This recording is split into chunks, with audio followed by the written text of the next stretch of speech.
Hey, welcome back, everybody, to another SAM.gov Bids Live episode where we walk through small business solicitations together on SAM and answer your questions along the way so that you can start bidding and winning. Today, I actually have 6 small business solicitations that I've pulled up and that we will be jumping into in just a second. But if you are new here and you don't want to miss future SAM.gov bids episodes live, consider subscribing to the channel and also make sure you click that little bell so that you get notified so you can ask your questions live on future streams. And if you do happen to be someone who's recently registered your business in SAM.gov and you know that you need to get started learning how to respond to solicitations, RFPs, and RFQs, check out my website, govconmethod.com, for free and paid resources that were designed specifically to support new federal contractors just like you. And happy Monday, everybody. I'll go ahead and do a quick share of my screen to let you know that we have 6 teed up. I don't know if we'll have time to get through all of them today. Number 1 is for debris removal. Number 2 will be for shuttle services. Number 3 is going to be for mold remediation services. 4, laboratory services and calibration. Number 5, scrub technician services. And then lastly, Virginia Army National Guard Yellow Ribbon event. Since we were just talking about yellow ribbons a couple of episodes ago, I saw this one and I thought we would go ahead and cover one. And if you guys don't know, these are all live. I've never gone through any of these before. I try to give you the raw version instead of the polished, edited version because I think you have a lot more to learn from it as we go through these together. This is totally live, so if you are on, good morning, good afternoon for some, and feel free to post your questions or comments in the chat, and we check those in between each bid. So let's go ahead and get kicked off and started with our first one.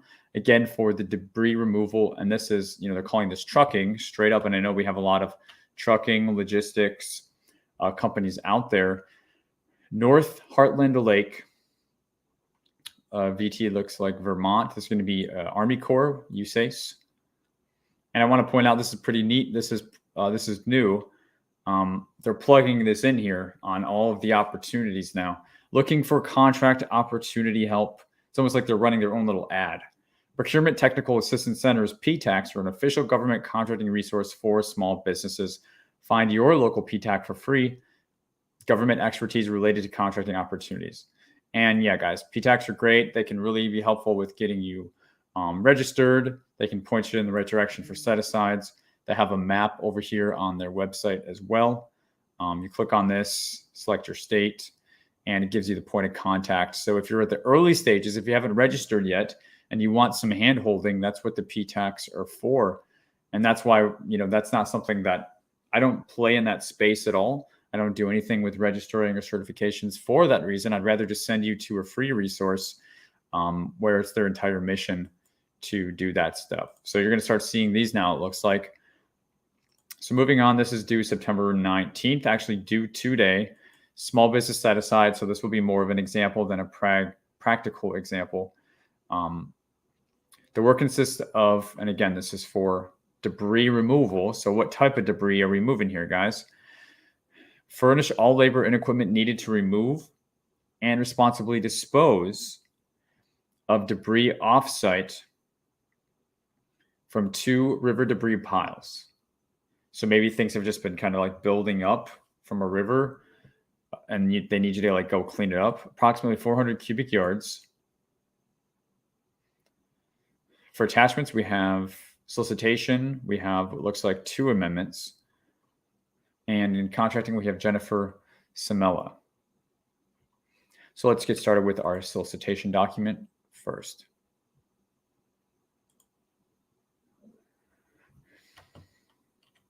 All right, so we have our SF 1449 form. 45 days, okay, after date of contract. Instruction offers is right here, though. They're saying, please direct questions to Jennifer. They're saying mail quotes. So it's looking pretty straightforward, but we'll see. You're You're going to have to fill out this information. And remember, there is no DUNS number anymore. So if you have it, that's fine. But it is your unique entity ID number. That has replaced the DUNS number. We do have one price and CLIN. That's just going to be one job. So all in. Again, this is debris removal for Northern Heartland Lake. And you're going to come and you're going to pick up the debris and you're going to move it. And that's one job. Here's a statement of work. You have 45 days to get this done. And this is really an example of like a job. You know, when it comes to payment, there can be like net 30 payment terms. There can be progress payment terms if you're doing something more longer in duration, or say like construction. But then you have more of these project-based things where it's like you don't get paid at all up front, but once the job is done, you just bill out for the entire job. And the jobs usually are, you know, don't take that long, which is why you're able to get it done. We have some reps and certs here. So this is a 45 days once the contract is issued, wage determination, to get this done. And it may just take you a couple days. And then government inspects, say all good. And then you bill out. And then the whole government contract is complete. You know, I don't know what this is going to cost. You know, you're probably going to have subs quote this.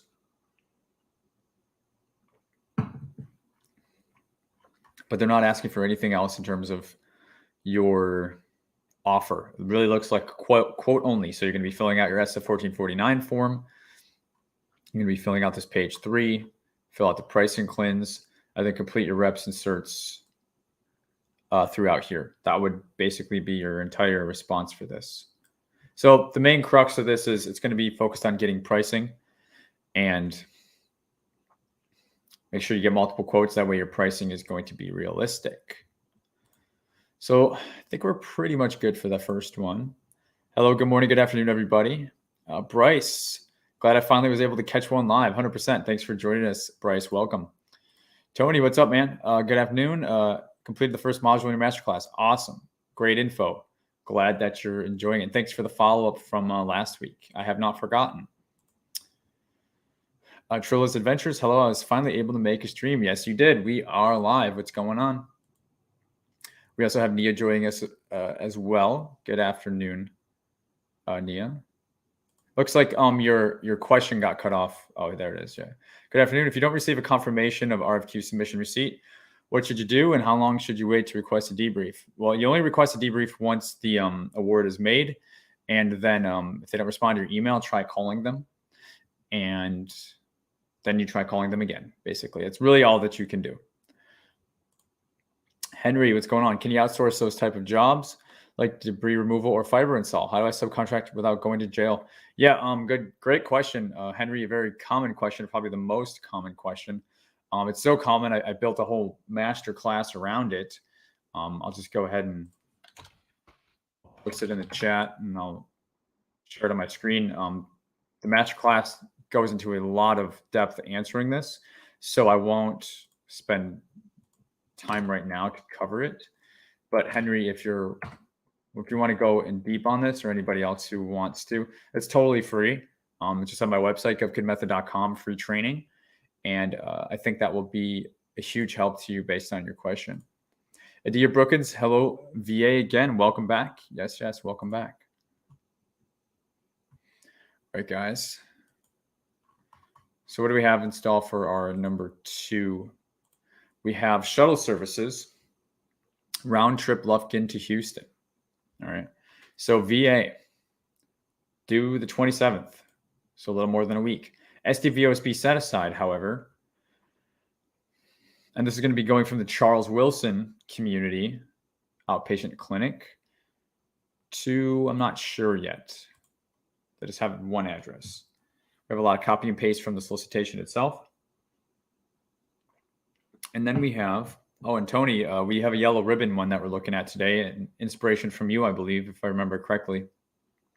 For our attachments, we have solicitation, maybe an amendment, quality assurance surveillance plan, a cost, past performance questionnaire, wage determination 1 and wage determination 2, indicating this is probably going to be two locations, or a to location and a from location. We'll see how they slice this up with the shuttle service. What is this? I guess we're going to start with the RFQ doc. 86 pages.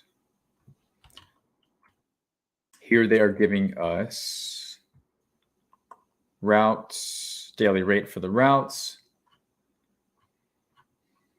and lots of them that there is.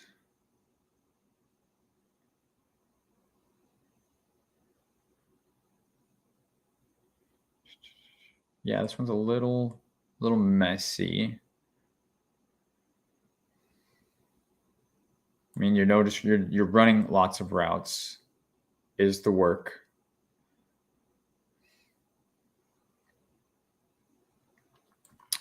Okay, we hit our instruction to offers. What is required in your response or your quote?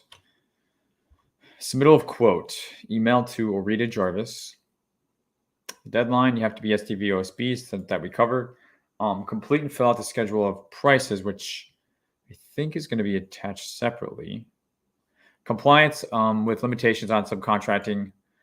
Guys, this is what the question was earlier from Henry Torres. Again, we covered this a lot in the free masterclass that I pasted for you. But they want information here. If you are ever running into this, you're going to have to demonstrate how you're going to either be self-performing a portion of the work, or how you're going to be working with similarly situated entities so that you are in compliance with limitations on subcontracting.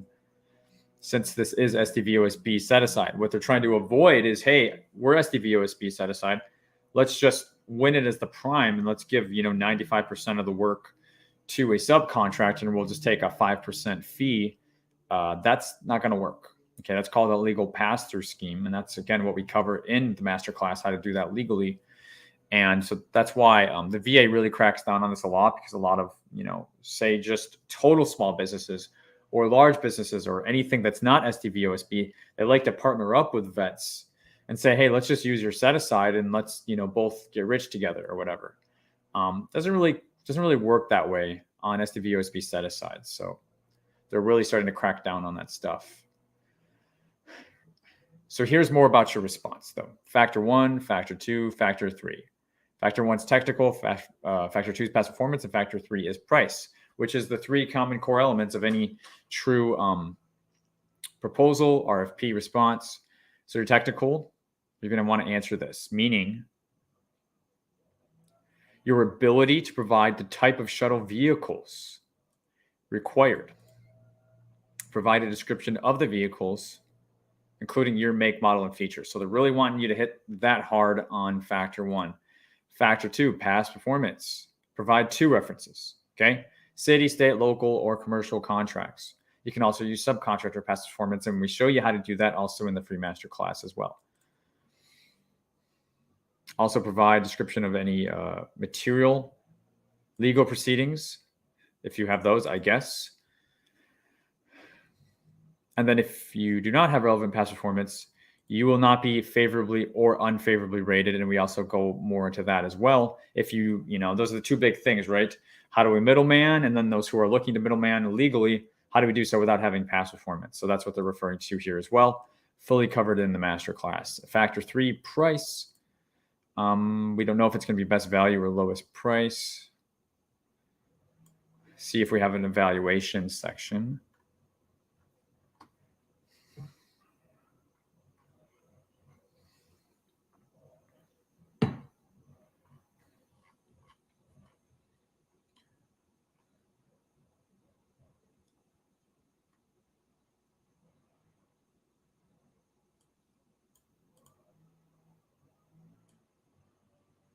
It seems like it could be lowest price, but I'm looking for the right words.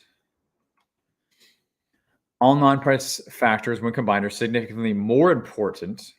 Okay, non-price factors are more important than price when combined for the purposes of determining the best value to the government. And therefore, the government may award to other than the lowest price. So this is indeed a best value contract. meaning you really want to hit home on those vehicles, your technical plan, where they're asking for year, make, and model, and all that good stuff. Model. Making the model of, there we go, year, make, model of the features, okay? Hit that hard if you don't have past performance or you're not working with a sub. You will be neutrally rated for past performance, and then you want to make sure that you have a price that is not too high, not too low. They're not going to want unbalanced pricing for this as well. Okay. We have a few more attachments, wage determinations, PPQs, not that big of a deal. Looks like maybe one amendment. We'll just glance at that and then we will move on.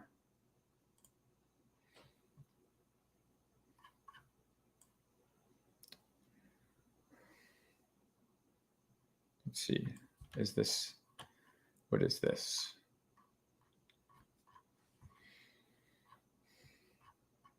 Just more of a solicitation document, I suppose. Really, because the other document was kind of cut off on the front. Don't mind my script there. The start of this, you see this is kind of like starts in the middle of the table of contents. So I believe that this other document is really just kind of like the front end. For some reason, it was like cut off. So it's just a continuation of that same document. All right. Good morning, everybody. Good afternoon. We are busting through our bids for today. Add your comment or question in the chat and we'll check in between bids. Trilla's Adventures, have you deal with many 8As and sole source contracts? Yeah, so I have a huge amount of personal experience with 8A and sole sourcing because the company that I worked for and cut my teeth and won the contracts and learned a lot of what I know was for working for an 8A woman-owned small business. And I joined our year one of our 9 years in the 8A program. And I had a huge role in kind of growing that company. I always say half the contracts I won were competed, the other half were sole sourced. So sole sourcing is a very different strategy than competing on SAM or, at the time it was FBO.gov. So yeah, I don't know if you have a question about that, but yes, I do have a great deal of experience with 8A and the sole source strategy. Tony, when you have a lodging contract with the example from the video you posted last year, posted lots of videos last year, who pays for that? Do the military members pay for it? No, you pay for it. And who pays for the food too? You pay for it. You pay for everything. They pay for nothing in terms of the people that are going to the event. And then the event's over and then you invoice. So like I mentioned last week, you'll see separate pricing claims, contract line item numbers, pricing breakdowns to consist of rooms, like lodging, also rooms for like conference rooms or watching kids. We have a yellow ribbon one. If we get to it today, I'm sure we'll see some of that. We see breakdowns for food. We see breakdowns for audiovisual equipment.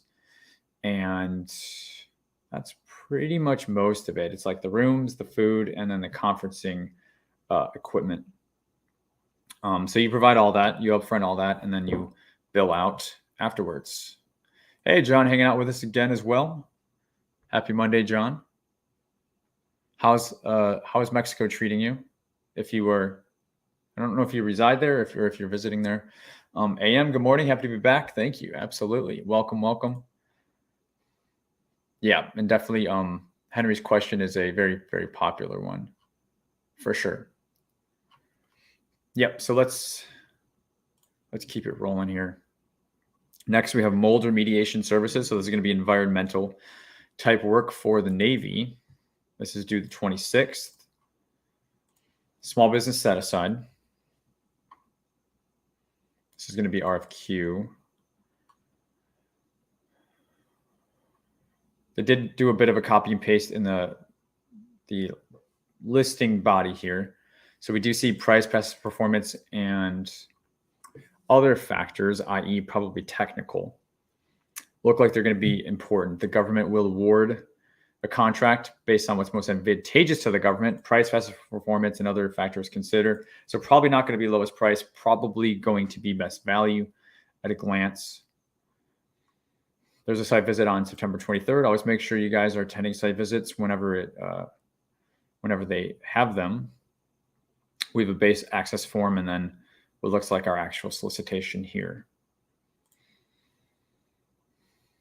So 49 pages. SF 1449 form. Pricing cleanse 1, 2, 3, 4, 5, 6, 7. And this is not going to be any option years on something like this because it's just mold remediation. And we have the differentiator here is the building number that we're seeing. So building 6011, building 854, building 401, building 203. So lots of mold. Building 289 and building 11. Okay, so 6 buildings. Okay, this is probably going to be, this is going to be a multiple 6-figure contract minimum for something like this. So site visit is paramount. Bring multiple subs. Work with environmental company that is actually, this is their bread and butter type thing, because this is actual remediation. This isn't just like an assessment or air monitoring, or it's doing the work. Okay. So this is over at the MCRD Paris Island Recruiting Depot. And again, this is Navy.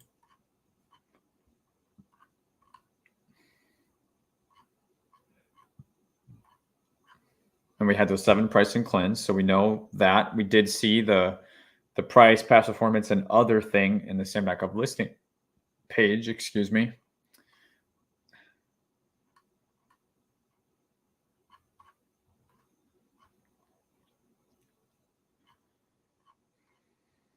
The work is to start September 30th and go through November 30th. Okay, so really not a lot of time, 2 whole months. So about 60 days to do this. For your quote,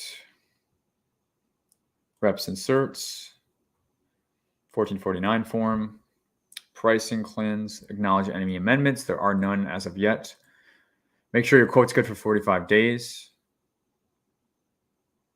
And make sure you copy both points of contact when you submit this. So yes, we have Staff Sergeant Philip Pickens and then Rodney Small on this as well. It's unclear if this has to be submitted in person because they're talking about postal service, mail to here. Is this actually like an invitation for bid?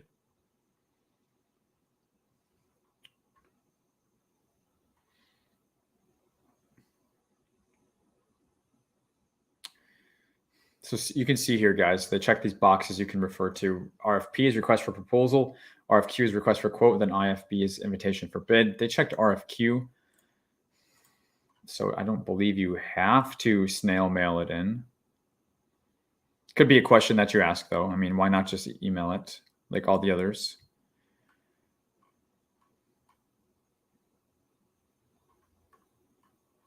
See if I missed something.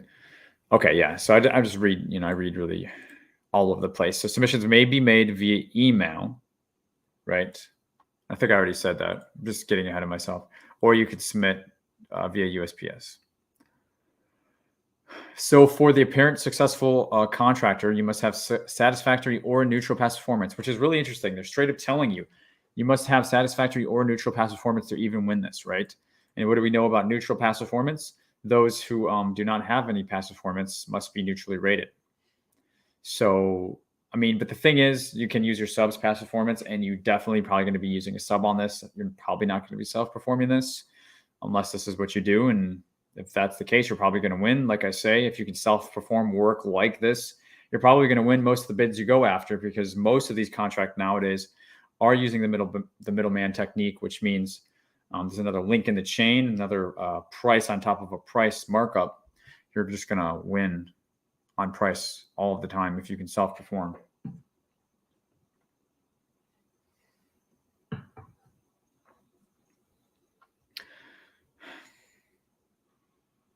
So for the evaluation, they're giving us something here.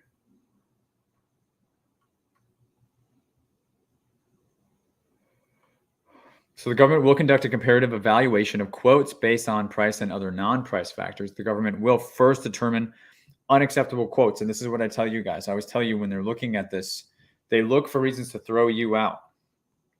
They look to see if you're non-compliant or not technically acceptable, etc., before they even get to looking at your price, okay? So the government will first eliminate unacceptable quotes, then whatever remains will be arranged from lowest to highest. If there are more than 2 quotes left, the government will conduct a comparative assessment of the 2 lowest quotes. And then the award will be made to whatever is most advantageous to the government with fair and reasonable pricing. Okay, so that's how they pick. And it's pretty common. It's just a pretty common period. So it's best for you to write your responses and put emphasis in those areas to make sure you get past those early hurdles so that you even get looked at, because it's not always about lowest price, but you do have to be found to be, neutrally rated or technically acceptable depending on the evaluation strategy. So we have some reps and certs, and that's about it. And we just have a base access request form, so not too much to look there. Let's go ahead and check in with the chat. Adia Brookins, being that you are responsible for the cost upfront, is there funding companies that would factor the funds for you? Yeah, you already hit the nail on the head. Factoring companies do exist for quote-unquote GovCons. You can also look at low interest rate SBA loans or credit cards, depending. Henry Torres, for those contracts that you quote unquote resell a product or service, what's the recommended markup to be competitive? Yeah, that's really between 5 and 15 or 5 and 20 to be competitive. But there's a huge giant grain of salt next to that range, because you really got to get to know your industry and who you're up against in terms of your competition. Bryce, so we own a 3-person company, and we distribute a ton of stuff ranging from groceries to durable goods. I have NAICS codes listed, but obviously can only have one primary. Am I good to bid on all? So any contract that you go after and you submit a bid on, you want to make sure you add that NAICS code, Bryce, in your SAM.gov profile. If they try to award without a NAICS code for that, contracting may say something like you're not capable. You just don't want to get into that. So it's best practice to just anything you click send on in terms of a submission, make sure you put that NAICS code in there first. And can I sub the trucking, or do they need to be the same set aside as well? I'm not sure what you mean by that. Can I subcontract out the trucking, or do they need to be the same set aside as well? So if you're talking about set asides and you're talking about limitations on subcontracting, Bryce, which sounds like that's where you're going, I would just check out the masterclass. Because we're going to get into things like similarly situated entities and minimum percentages that you have to do, stuff like that, which kind of, it's always a spiel when I go through it. And sometimes I soapbox for 10 to 15 minutes. So again, I would check out the free masterclass for that particular question. Okay, next. So lab services and calibration for the Army. Due in 2 days on the 21st, small business set aside, APG, Aberdeen Proving Grounds. This is a non-personal services contract, which means people. The contractor shall compile historical data, prepare reports, and submit information. The contractor shall ensure all work is in accordance with the statement of work. The intent is to establish work requirements that are performance-based and results-oriented. They want you to determine the best and most cost-effective ways to fulfill sludge removal and their component needs, emphasizing innovation and commercial best practices. What? That sounds kind of strange. I don't know if that's a weird copy and paste job. I can't wait to find out when we look at this solicitation. Again, lab services and calibration sound, then they're straight up saying non-personal services, which is people, which is staffing, right, to maintain and calibrate. But then we're also seeing they want you to determine the best and most effective ways to fulfill sludge removal and their component needs. So the component is still, I guess, in line with what they're saying. It's like the sludge removal. isn't, interesting. I don't know if they just misworded that. Like, is this calibration or is this sludge removal? That's kind of what I'm getting at. Or are they all one and the same? We will find out. So SF 1449 form, pricing cleanse, 3 pricing cleanse number 1 for the lab services themselves for the Maryland State Department. Okay, this is going to be for a number of people.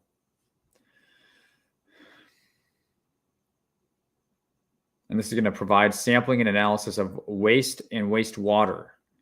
So it sounds like sludge. Number 2, equipment repair. And then number 3, the instrumentation and calibration itself. And these are all for 12 months, so for 1 year, and we don't see any option. The work will begin September 30th of this year, and will go through the 29th of next year.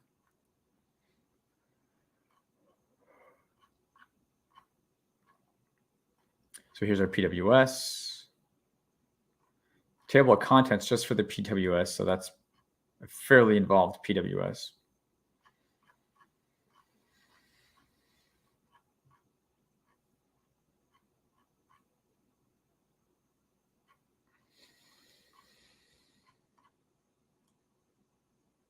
I am gonna, just out of my own curiosity, in a minute, I'll do a control find for sludge, just to answer that earlier question. But a lot of, like I said, it's kind of reporting historical data, tracking data for this manpower, for these staffed people. Again, lab services. So lab technicians, maybe something like that. Here's our QUASP. Here's the equipment to be calibrated. This way you can price that out. And that's it. So let me just check sludge. The sludge is not in here at all, so I don't know if that's a miss copy and paste thing. We do have price and cleanse, but we do not. Control finding for instruction. I'm not seeing that. I'm going to look for evaluation.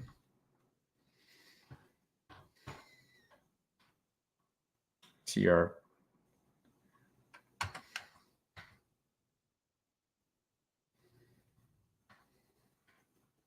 so they don't have an instruction offers evaluation factor section. This could be lowest price. This could be quote only. We're not 100% sure.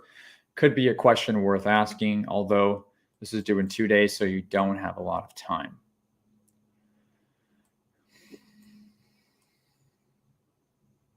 Yeah, so I would kind of ask for this, submit an RFI to contracting, but it appears to be kind of like a price only thing. At least the pricing makes sense. At least it's clear they have broken it down into 3 buckets of money, 3 pricing cleanse. Again, 001, 02, 03. And you know that you have the SF 1449 to fill out as well. So almost too simplistic, almost feel like we're missing a little bit of something, but that's just because I look at so many, but it never hurts to ask.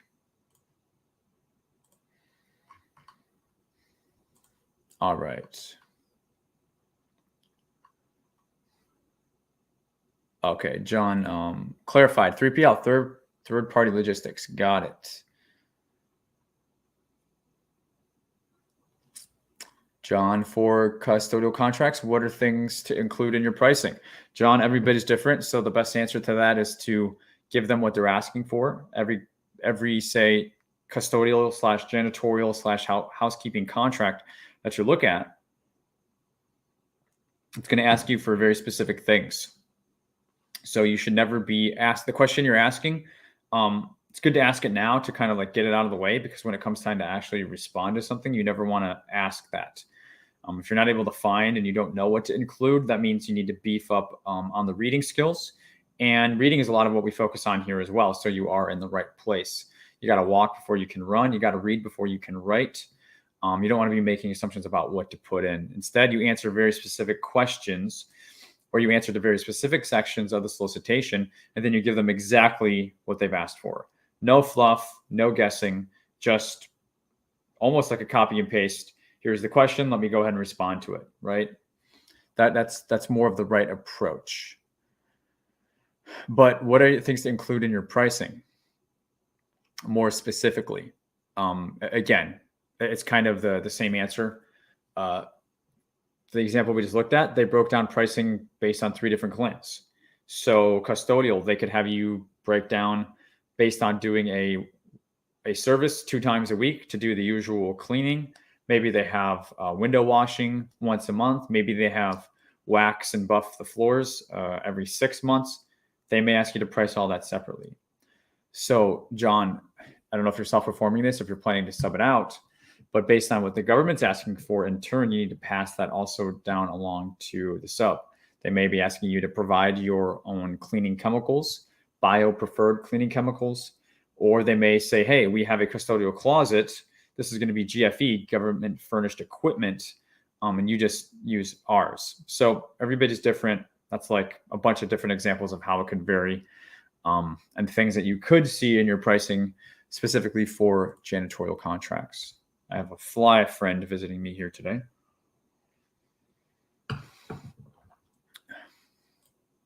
So Bryce, so for instance, we're a grocery distributor bidding on a Q1 dry goods for prisons, Department of Justice. We have the products, but we need to get the product to the location. This needing to use a trucking company. So if you're saying we got the goods, we need to get it there, then you have to get it there. You know, that's kind of how these contracts run. Like you have to figure out how to get that there. And if you're not in that stage, or say, hey, you guys don't have trucks that run, then, you know, I guess you would probably deal with pickups. You don't deal with delivery. So you would have to add that piece of your operations puzzle. However, you're going to fill the contract. Watch the masterclass twice now, and I pick up new nuggets every time. Hey, that's awesome, man. It's a lot packed into like an hour, but that's what I hear again and again. People usually come back to it like 2, 3, 4 times, and kind of take a like 10, 15-minute stints at a time because there's just so much packed in there. Lala, hello, Derek. Hello, everyone. Hey, Lala, thanks for hanging out with us today. Good to see you again, as always. All right, guys. Yep. And let me know if I like didn't answer your question the way that you're looking for. Just let me know. Obviously, like we keep the pace up, and so I try to do my best to field the questions. So next we have scrub technician services for the VA. This is also SDVOSB. This is due the 30th at the end of this month. So this is going to be Minneapolis. We have a solicitation document here, maybe an amendment and a wage termination. So let's see what this looks like first. And I think we're actually making good time. If I, in fact, had 6 pulled up and we're already to number 5. Yeah, crazy. So this is on-site surgical technologist / technician. Okay, so people, staffing, SDVOSB set aside. You're going to fill this out for your company.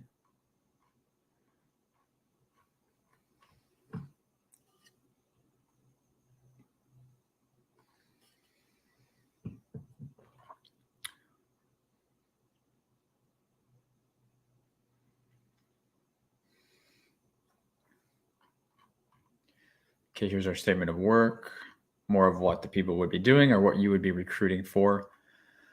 Qualifications, so they do want RNs for this, surgical technologist / technician.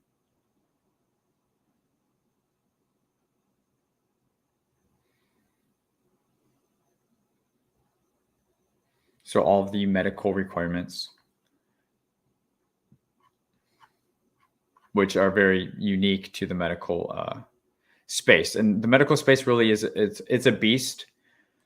and it is its own beast.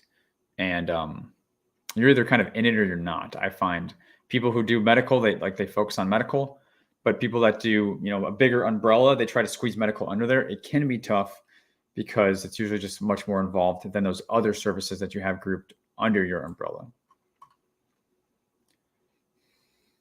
They can often be also high turnover, lots of burnout and movement inside of the medical staffing space too. I know, I've been there, I've done it.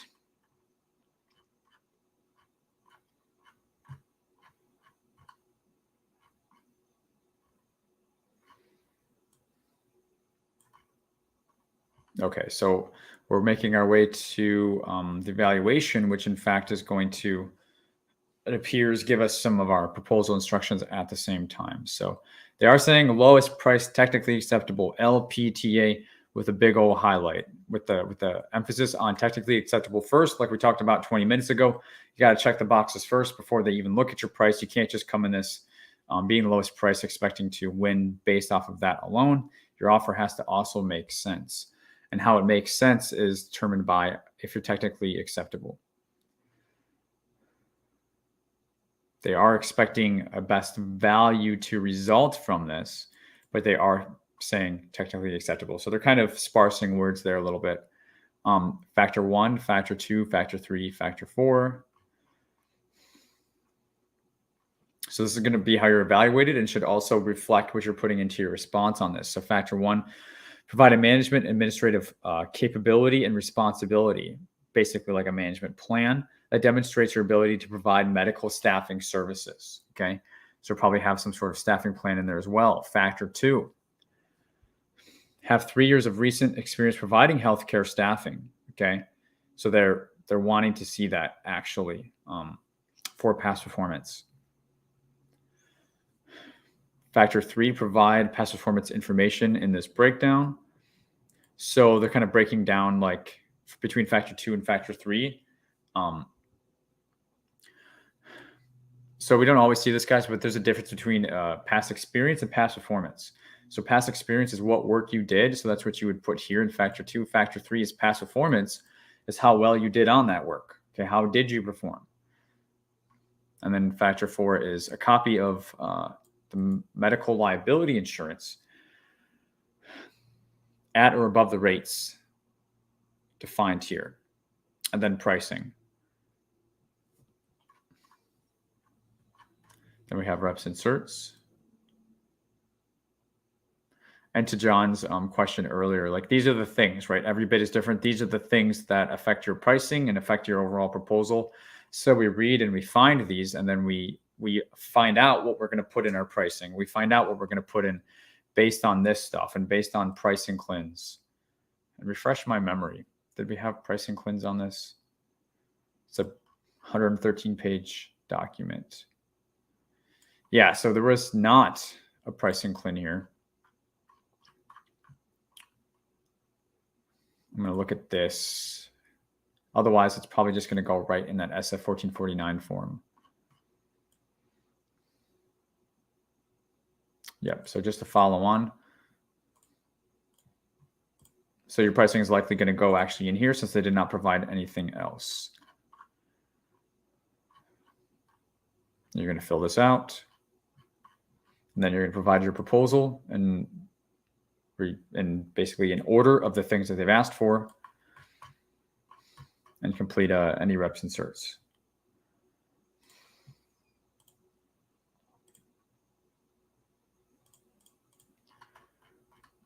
I think I accidentally closed something else out here. Give me just a second to pull that up, and we will check the chat. I feel like I didn't go through all of these just yet. So I know that last one was the yellow ribbon. So we do have that one. Okay, cool.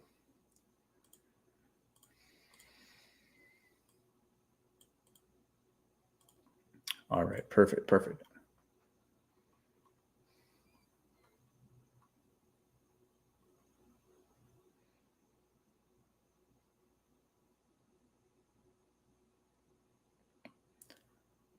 Trucking from Bryce is something we contract out all the time. Just trying to make sure that everything is compliant. Yeah, so again, if I didn't answer, if I skipped it or whatever, rephrase the question. I can try to come back around to it. Adia, not sure if your location. I currently have trucks available. Yeah, that's what I was going to say. Lots of folks have trucks. I currently work on a DoD contract as well as a sub picking up from grocery distributor here in VA. So yeah, feel free to connect and network, guys. That's the beauty of community. You guys do you, and if you want to network and pair up and know that you're basically doing the same things together, definitely feel free to exchange emails or whatever. Bryce says we are in Minneapolis. Yeah. Okay, so and guys, if you're liking this, grab your phone if you're not driving or if you're watching behind a computer. Hit the like button on this video if you are getting some value out of this, or share some love on LinkedIn if you're watching on LinkedIn as well. We do multi-stream to YouTube and LinkedIn, and then afterwards, all of these replays are uploaded into a nice, neat little playlist on the YouTube channel, and they're also available on Spotify if you're somebody who likes podcasts. You like to drive, do the whole podcast thing, learn while you're driving, whatever. Find us on Spotify as well. All right, so here's the National Guard yellow ribbon one. We'll see what this one looks like. This is going to be Virginia VA National Guard. We do have quite a bit of copy and paste inside of the listing body. And yeah, maybe the whole thing. And we have some attachments: solicitation document, wage determination in PWS, and this attachment too. So I'm actually going to take a glance at the listing description since they did format it nice enough for us to try to read. And yes, it does look like there's an amendment here. They're increasing the nights from 35 to 40. That's a lot.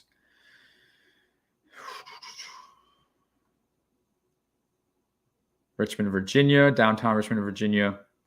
We're seeing October 28th through October 30th, as well as October. It says quotes received for the event to be held October 21st to the 23rd at a facility located in downtown Richmond, Virginia will be considered first. If an award can be made from any quote meeting this, no further quotes will be considered. Interesting. That's kind of like their evaluation criteria. If an award cannot be made, quotes for an event October 28th to the 30th will be considered.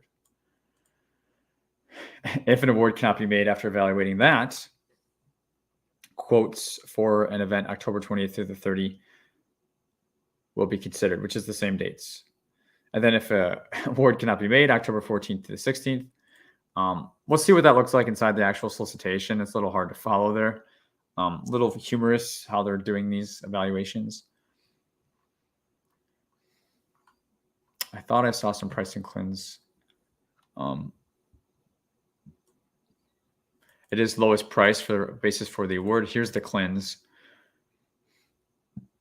So lodging, catering, and then the AV, the audiovisual, and then also the event space, and then parking. And then child care as well. So these are like all of the things I mentioned earlier, Tony, except for the parking piece. So this is what you could expect to see. So yeah, I've had enough of the copy and pasted stuff. Let's look at the real deal.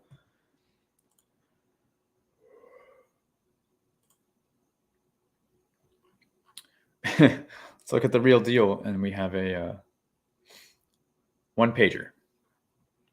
Information sheets, payment terms. That's not what I wanted.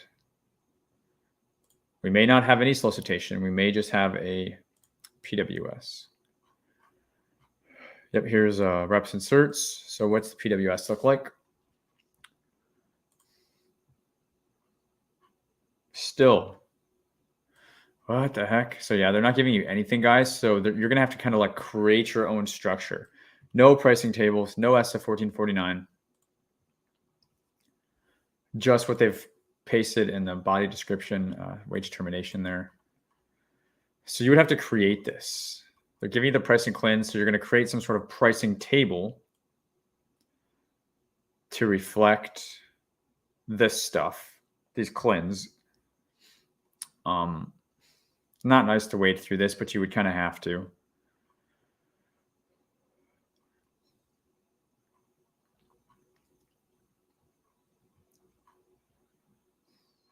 And if you have questions, you're going to have to submit those, because this one, it's sign and complete information sheet. So that's a sheet, the first sheet that we looked at, this thing. Sign and complete this stuff, which is attachment 2. Yeah. Not a very nice one, but if you're in the space, the 21st, the 22nd, group 2. So they're breaking this by quantity of rooms, childcare rooms, parking 270 each. There's not going to be a lot of options in downtown Richmond, Virginia for this, but you're definitely going to have to dive into the details on this one.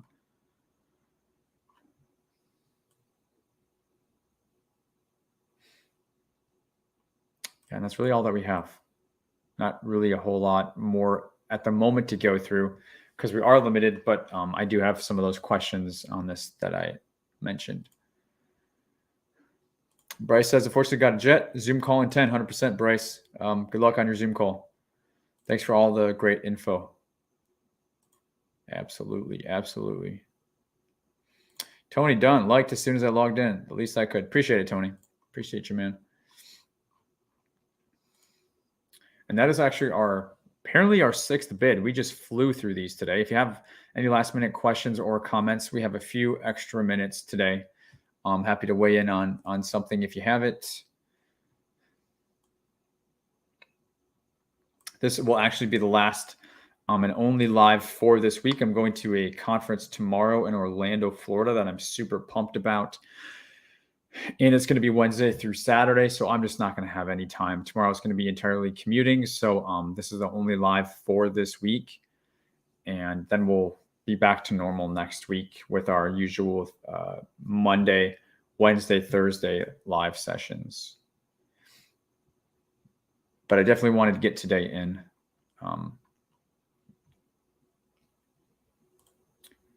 Definitely. And there's so much more, guys, to learning this stuff, bidding and winning on SAM. What we do during these lives is just a drop in the bucket. And I only kind of am able to show you at a high level.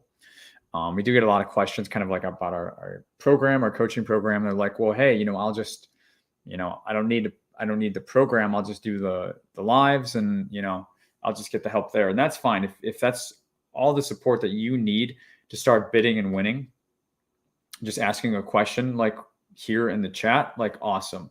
But we go into so much depth. These are calls. These are not like chat type things. So I pull you on the call. We talk for, 10, 15, 20, really whatever you need. There's not a shortage of time. I stay on as long as you need.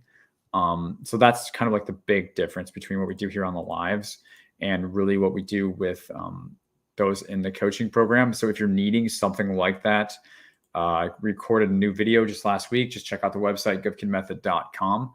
A lot of information, but we are super selective on who we're allowing to join the program these days. We've always been selective, but I'm even more selective. So we need to make sure that you're really at a good stage to take advantage of the training and that you're in a stage to start winning contracts. Because our goal, the transformation of working together, is for you to start winning. That's why an investment is justified. If it was just, hey, let's spend money on this and then nothing comes from it, that's just a waste of money. That's just another expense. And there's a lot of people out there in the space, guys, that are willing to take your money to just add an expense to your balance sheet.